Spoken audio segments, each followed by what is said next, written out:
Welcome to the Experience Darden podcast. I'm your host, Brett Twitty, and you are listening to a new episode. On this episode of the podcast, I'm excited to share my recent conversation with Debbie Wilson.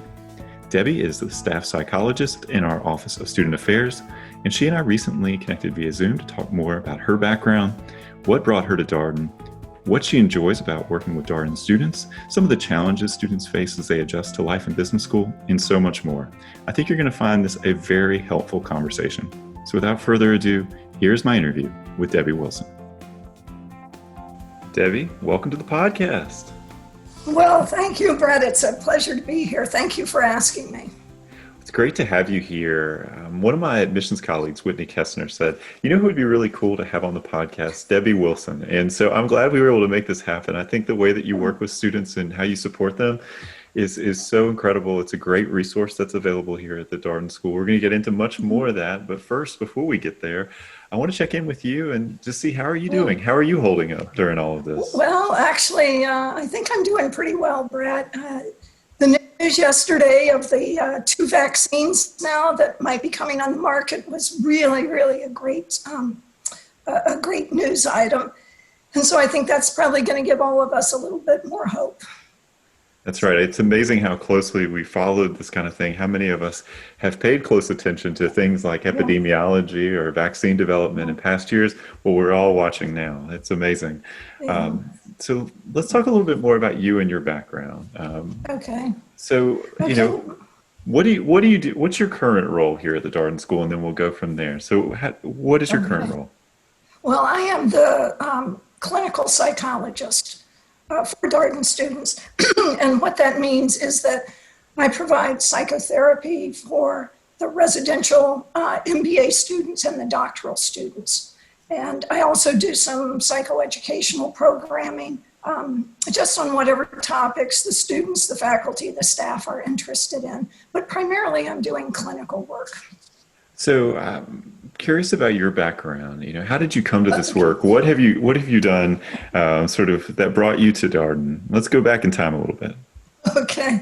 Well, I was not always a psychologist. As a matter of fact, I didn't even have an ambition of working at a university. I thought I would be a high school teacher. But when I was finishing my undergraduate degree, I got an opportunity to teach at the college level. Decided I wanted to then stay at the college level and went to the Ohio State University for my master's degree. And while I was there, I became the women's basketball coach. And I was the women's basketball coach at Ohio State for a little over 8 years. And during that time, it was an incredible time in women's sports because women's sports at the college level were just exploding. And I was fortunate. I got to coach some extraordinary athletes, All-Americans. I coached an Olympic gold medalist. And I really enjoyed that, especially that intensive work with people who were really trying to achieve something, where they had motivation, they had ability, and then there were always barriers they were dealing with, whether those were psychological or physical or whatever. And I loved doing that kind of work. But I didn't intend to stay as a college coach. And that's when I started looking around and saying, well, where else can I get this kind of enjoyment in the work that I do and this kind of satisfaction from the development of the people I work with? And that's when I started looking at psychology. And then I did enter a PhD program at the University of Maryland. That's where I got my degree. And ever since then, I have been working as a licensed clinical psychologist. And I've done this now for decades at this point. And I must say, it never gets old.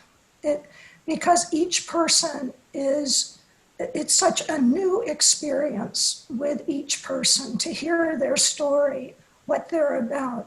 And I think probably everyone who works in this type of profession would agree with me that we feel very honored that individuals would trust us the way they do in psychotherapy, because it is through that relationship between the therapist and the client that the work happens. And that really depends on the client being able to trust. And it still amazes me every time somebody comes in that they will open up and be so trusting of me before they really know me very well. And so I feel very honored and I feel humbled by it. So.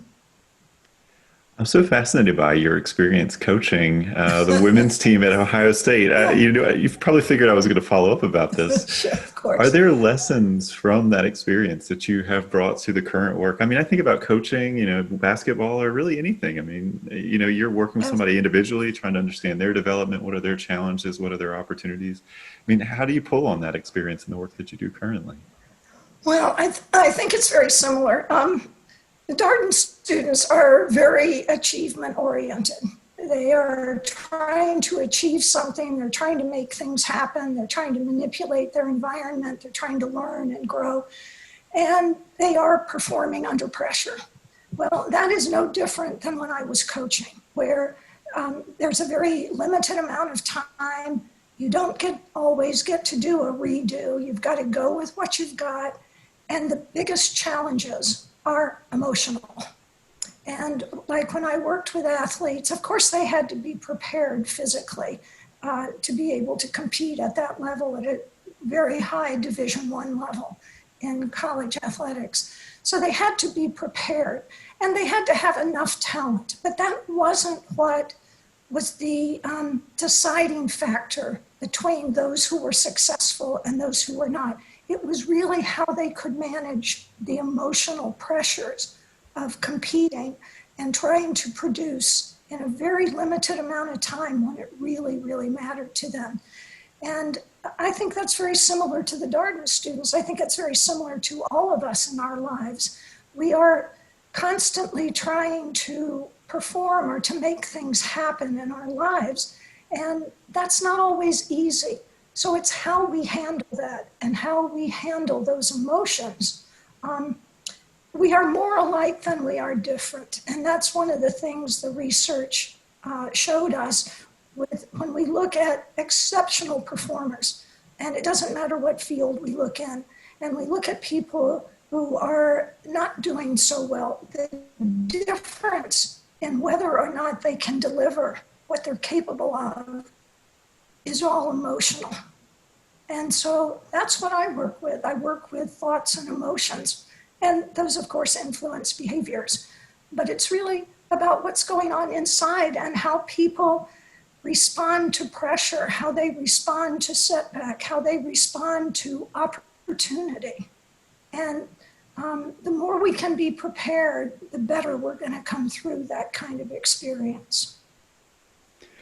So how did you get to Darden? So you start down this path of doing counseling work, and what brought you eventually to Darden? How'd you make that step from your PhD program to the University of Virginia? Well, actually, for many, many years, I had a private practice in Washington, D.C., and there I worked with youth athletes all the way through professional athletes. And I also, at the same time, was at George Mason University. I had been their sports psychologist, and I eventually was an associate athletic director as well. But after I left there, I really wanted to get out of the Northern Virginia, Washington, D.C. It's just, I hated the traffic. I just couldn't deal with it. I actually live out in this area. And so that commute was horrible. And I looked around, and it was actually counseling and psychological services at UVA. That's part of the student health system. They had an opening, and I applied for it, and I got it. And it was after I had been there for about a year that Darden and CAPS, Counseling and Psychological Services, negotiated a special arrangement for me to become the embedded psychologist for Darden. And so now Darden students are the only clients that I see. And so it was sort of serendipitous. I didn't know that I would ever be at Darden when I came to UVA. I thought I would just be part of the student health system. But for me, the match with Darden is an exceptionally good match for me and my background and training. So. Did you have to get up to speed on business school? Was it, were there new aspects? I mean, you talked about all the important commonalities, but I imagine there was a learning curve. Listen, Darden is not like any other place I've ever been. I have been in higher education my entire professional life in one way or another. And I've dealt with graduate students in different programs, masters, doctoral programs. This is my first time in an MBA program. And I don't know if it's the MBA life or it's Darden or both. It is different from any other place I've been, and significantly so. And I think that's part of the challenge for the students is that if you look at the incoming students at Darden, they come from, compared to Darden, a more traditional approach to education. And they've excelled in that approach. Then they get to Darden and it is a very different process that they are exposed to and that they have to adapt to. And I think that is one of the first major challenges that they face is adjusting to Darden and its process of education and the expectations of an MBA student. I mean, I love the case method. That is my life. That's what I do every day, hour after hour, is the case method. But it does take an adjustment to learn how to think that way and to begin to feel really adept at it. So how do students work through this? I mean, this is where they start. It's not where they end. So how do they push through? Brett, you are referring to something that is absolutely extraordinary about the human mind. Our ability to adapt, if we can stay positive, if we can continue to reach back to our strengths and draw on those strengths at these times, it is incredible how quickly we can adapt. Now, quick is a relative term because my experience at Darden is that for all the students, traditional or non-traditional, those first 2 quarters are especially difficult in the transition. Then we get this long winter break and a lot of good things happen during that. They come back, they have the 3rd quarter, also stressful. And then they go into the 4th quarter where they're more into electives. Well, by then they've adjusted to the case method and they are more into the subjects that each student as an individual is more interested in. And so I think it gets a little easier at that point. But those first 2 quarters they're pretty rough because these students, they're not only adjusting to the academic situation at Darden, but they start recruiting for summer internships. Wow, I've never been around a graduate program where within weeks of the program starting, they're trying to set themselves up for networking calls, for reaching out to prospective employers. Wow, that's a lot to deal with in your first 4 to 6 weeks of being in a new program. I mean, they've barely just gotten used to the idea I got accepted to this program. And now they're like, oh, no, now you have to start looking for what you're going to do in the summer. So. Well, you're right that things move quickly. I think here on the podcast, we've talked with students a lot about the adjustment process, right? So coming in as a first-year student, what was most challenging or what required the most adaptation? Time and again, people do talk about the learning process, right? Case method is typically new for everyone, at least most students. Time management comes up again and again. And I wonder, how do you talk with students about this? Because it's a skill like anything else. You can get better at it. But there is, again, a learning curve. So how do you work with students on this? Well, I think you're right. Time management is very critical, but it really starts with the student accepting they can't do everything. They can't even pare down their schedule and get everything done within areas that they think are most critical. For instance, maybe a student prioritizes their academics. Okay, well, you can do that, but part of the MBA experience at Darden is establishing those person-to-person contacts, the more social contacts, which is very important. And then, of course, it's the recruiting, the getting that summer internship, ultimately getting the post-graduation job. And so one of the first big challenges for students is to come to the, to sort through for themselves what really is critical. You will not be able to do it all. And you probably can't do most of it to the level you're used to before you got here. There just isn't enough time.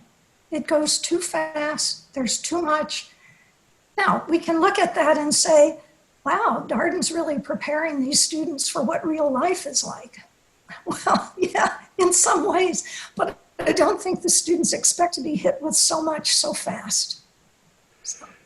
One of the pieces of advice that has been shared a few times here on the podcast, and it relates to what we're talking about here. So, you're part of a small community. There's a lot happening. There is this fear of missing out sometimes, whether you're talking about career, social, and from an academic standpoint. As you mentioned, different students are at different places with these subject areas. People definitely lean on their learning team. Students who have a particular expertise, the idea is that you're sharing that expertise with your classmates. But oftentimes we hear from students when it comes to this sort of thing that students need to learn how to run their own race and figure out what their own race is, and then just focus on that and not be distracted by some of these things. I imagine that's also an adjustment, because oftentimes we look externally to figure out if we're doing the right thing, whereas this is much more of an internally directed idea. Well, and I think it's so interesting that you use the metaphor of running their own race, because it's very much like that. If we look at track athletes, one of the mistakes they often make is they push themselves beyond what their core capability is. Any one of us can do that for a short period of time. The students who come to Darden, they come in on this wonderful wave of excitement and positivity and enthusiasm for what they're going to experience. And if they aren't able to regulate that a little bit, they can. If we were dealing with a runner, with a track athlete, we would say that they are getting outside of their own base. And of course we can do that once in a while, but that's not sustainable. And so if the students get too caught up too fast and get too overextended, they're going to have a lot of difficulties with maintaining that kind of energy and intensity over time, because there's what is it that they neglect first? Self-care. And I can even tell you which thing they are most likely to neglect, and that's sleep.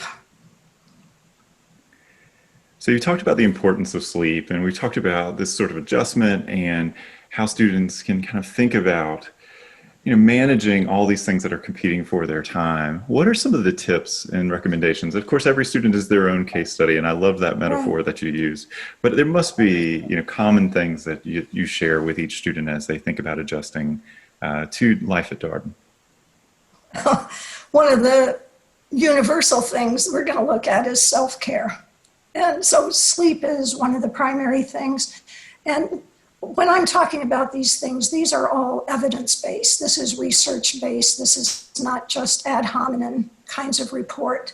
But I guess I want to say a little bit more about sleep, because I don't think people realize fully all of the implications of sleep.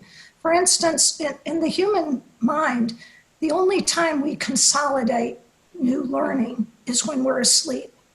And so these students are trying so hard to learn all this new material, to adjust. And yet, if they're sacrificing sleep, what they're gaining on one end, they're taking away on the other end, because it's not getting consolidated into long-term memory where they can use it, at a later time. So sleep really is kind of fundamental. And actually, disturbances in sleep are a very strong indication clinically that something is wrong.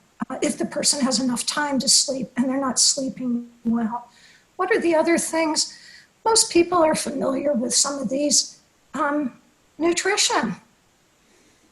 All of us are prone, when we are under stress, when we are overly busy, we just don't eat the way we should. And we just grab stuff, which is going to mean a lot of processed foods, easy to get hold of foods. Well, again, this is a very resilient, healthy population physically in general.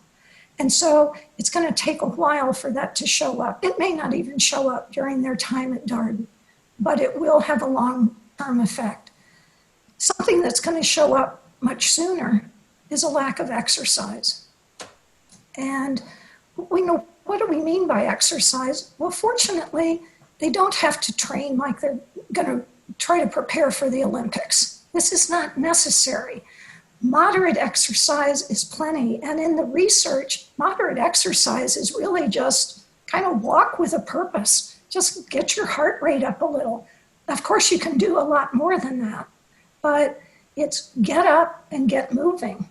There's actually some recent research that shows if people once an hour will get up, and they don't even have to be told what to do. The instruction is just get your blood moving.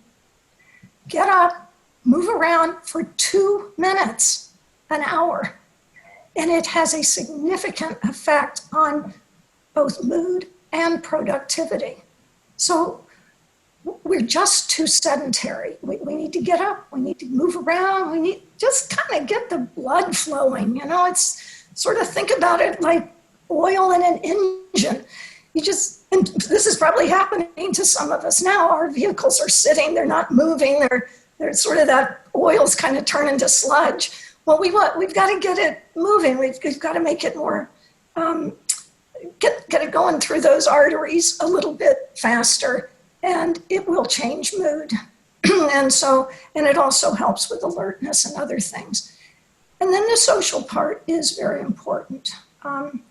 So those are kind of the critical things, but some of the more recent research that I've found absolutely fascinating is that a combination of exposure to natural sunlight, like getting outside. So here you could go out for your nice little walk, and it doesn't matter if it's an overcast day or not, but the combination of that exercise with sunlight is actually the equivalent to taking 10 milligrams of Prozac a day. Prozac is an antidepressant, but there are no negative side effects. We don't have to worry about overdosing. It's good.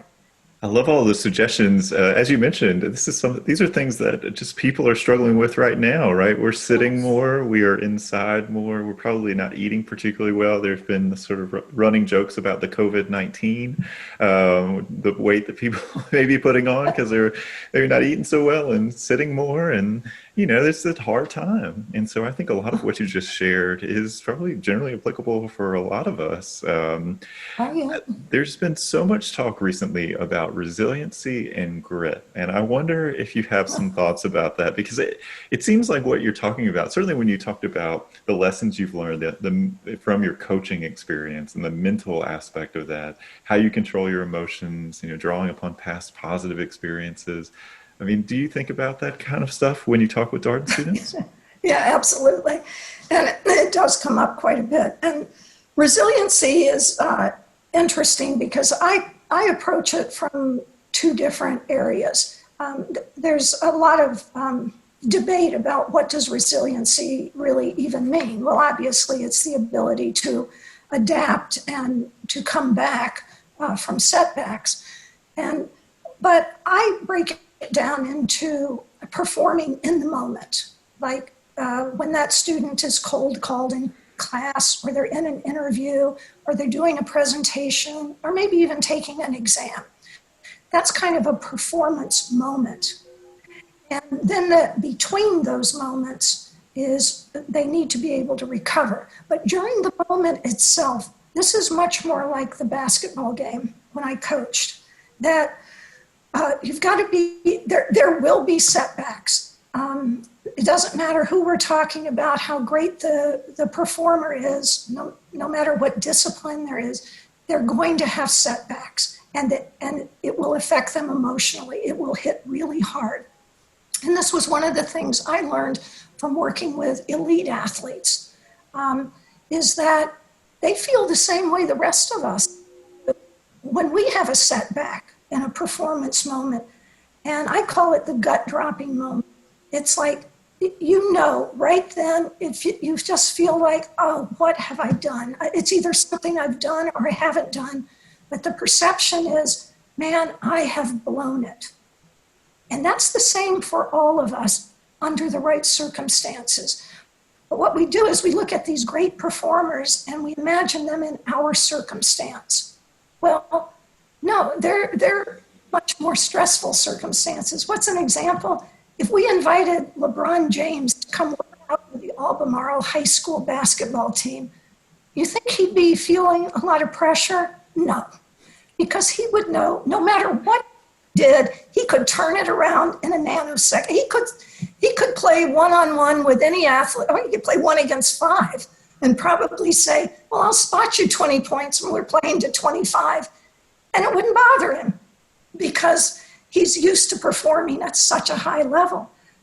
But let's take those great athletes and put them in a circumstance where they face the same emotional pressure, where the outcome is important and it's uncertain.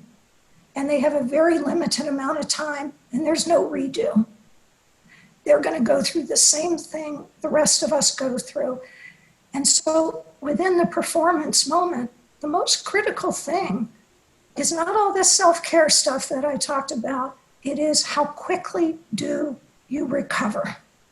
Just clock time, minutes, seconds, hours, days. How quickly do you recover? Because those elite performers recover right away.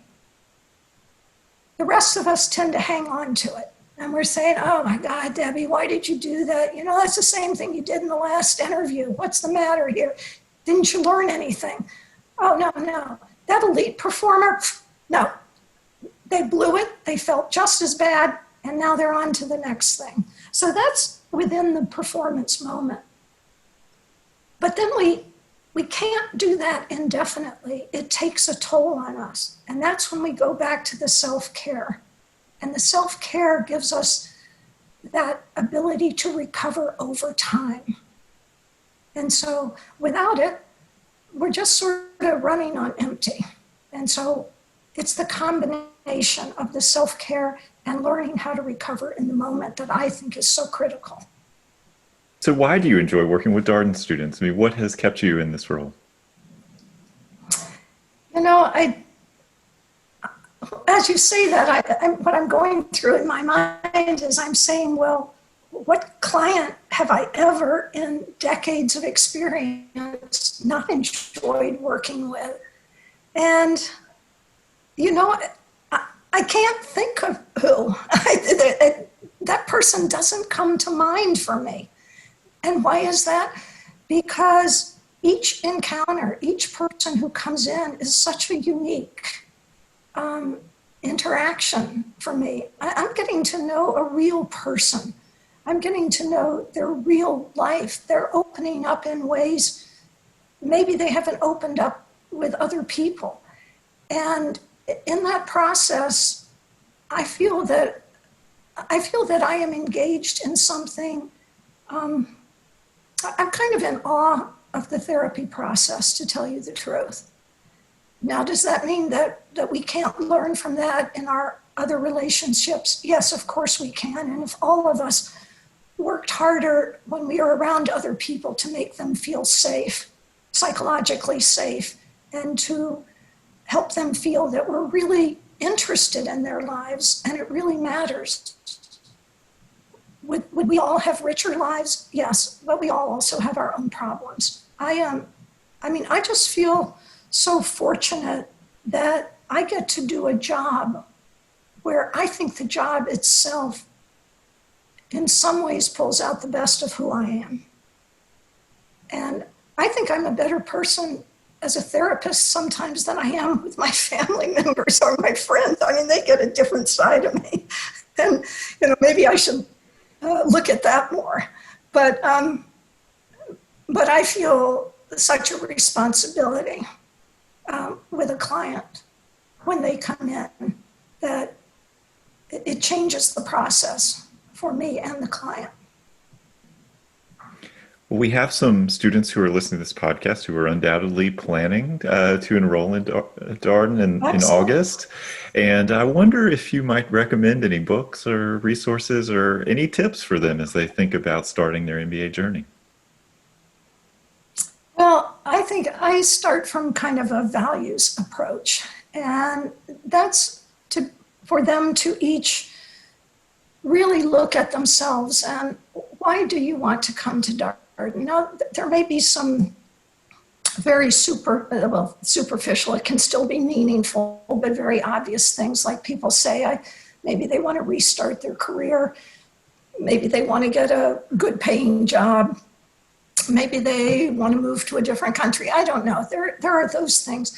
But I would really encourage them to look at why. What is it about this time in their lives and who they're trying to become as human beings? And I would actually go to a relationship approach to this and say, what kind of relationship are you trying to build with yourself in the way that you treat yourself? Because you're going to be faced with a lot of challenges at Darden, and you're going to be under pressure, and it's intentional, and that's going to come. And how are you going to treat yourself during that process? Have you developed the skills to be compassionate, to be encouraging, to be positive? Because no one was ever humiliated or beaten or stressed into being confident about themselves. No, it is through kindness. And, as you know, Brad, I came up through a competitive background. I like this kind of stuff, but I also know that's not what we focus on. We focused on the relationship with ourselves, and then what kind of person are you trying to be to other people? What can you be kind, compassionate, thoughtful, wise, encouraging to yourself? Well, can you be that for other people?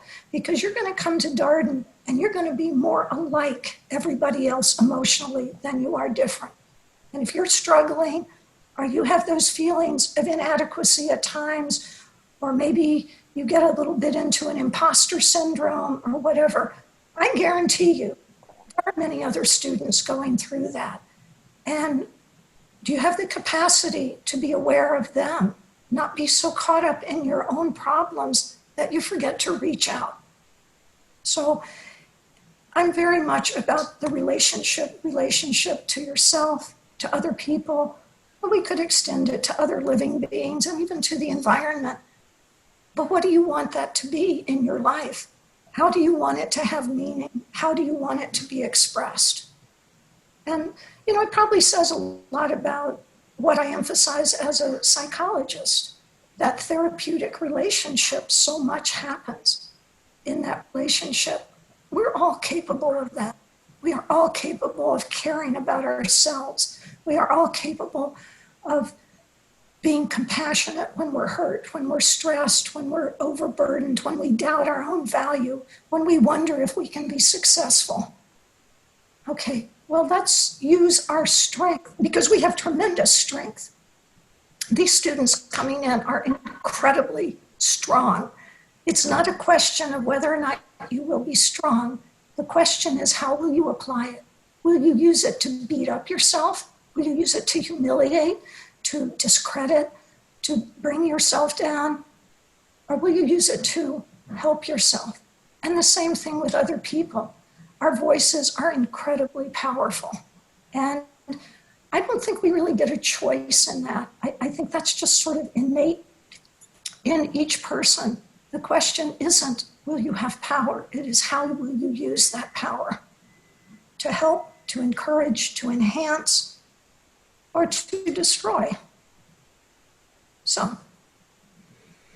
Well, Debbie, thank you so much. I mean, students, you're right, have a lot of choices. Values are important, relationships are important, And you are really directing your experience internally, emotionally, as well as externally as you go through your 21 or so months here at the Darden School. So thank you for all that you're doing to support our students. Thank you for coming on the podcast and for this very real conversation about, the adjustment to life at Darden and how students navigate this. It's been great. I've learned a ton. It certainly echoes a lot of what we've heard from current students in the program. So thank you so much for your time today. Well, Brett, thanks a lot for having me here. And I look forward to all of those students and getting to know them. And that was my interview with Debbie Wilson, Staff Psychologist in Darden's Office of Student Affairs. As always, if you have any comments, suggestions, requests, anything you'd like for us to cover here on the podcast, we're all ears. We can be reached at Darden, that's DARDEN, @virginia.edu. And until next time, stay safe, be well, and thanks for listening.